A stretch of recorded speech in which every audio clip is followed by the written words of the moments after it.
The tall, thin man, with the young gold face and the mane of prematurely white hair, was sleeping uneasily. Suddenly he awoke to a nightmare. He was still on the battered leather chaise longue upon which he had dropped off to sleep. But instead of being in his laboratory, he was at the center of a barren, burning landscape. All around him volcanoes erupted, sending out streams of burning lava. Lurid jets of flame flared up in smoky, dust-laden air. He sat up and found himself staring at what? A row of strange symbols, looking rather like double-headed axes. Suspended before them was a huge glowing crystal, pulsing with light, shaped like the head of a three-pronged spear, or like Neptune's trident. Suddenly, a sinister black-clad figure loomed up before him. Welcome. Welcome to your new master. Volcanoes rumbled, lightning flashed, and the figure gave a peal of mocking, triumphant laughter. More strange and threatening shapes swam up before the dreamer's eyes. Strangely carved statues, demonic face masks with long, slanting eyes. Suddenly, everything erupted in flame. Somewhere, someone was calling him. Doctor! Doctor! The doctor awoke, really awoke this time, and found himself back in his laboratory at Unit HQ. A very small, very pretty fair-haired girl in high boots and a striped woolen mini-dress was shaking his shoulder. For a moment the doctor stared at his assistant as if he had no idea who she was. Then he said delightedly, "Joe? Joe Grant?"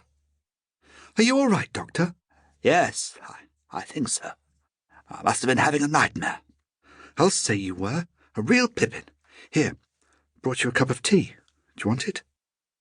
The doctor took the cup and saucer. Volcanoes. Earthquakes. Suddenly he leapt up.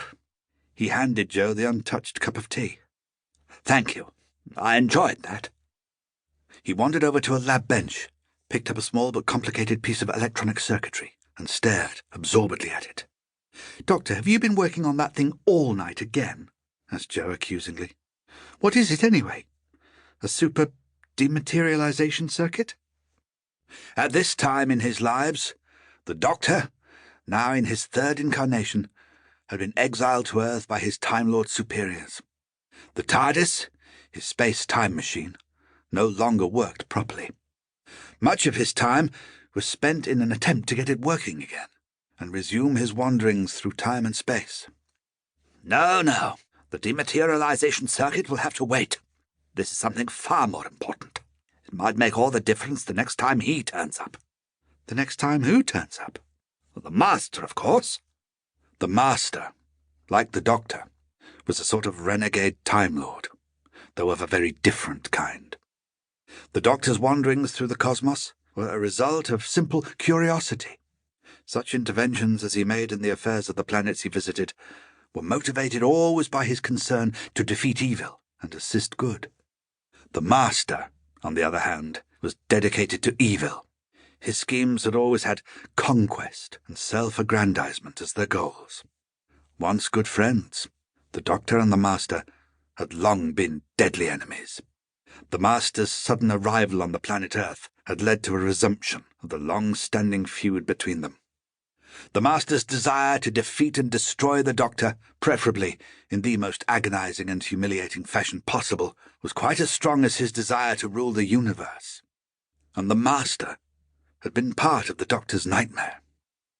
Perhaps the Doctor's subconscious mind, or that now dormant telepathic facility that was part of his Time Lord makeup, was attempting to deliver some kind of warning. Perhaps he had somehow picked up a hint of the Master's latest and no doubt diabolical scheme.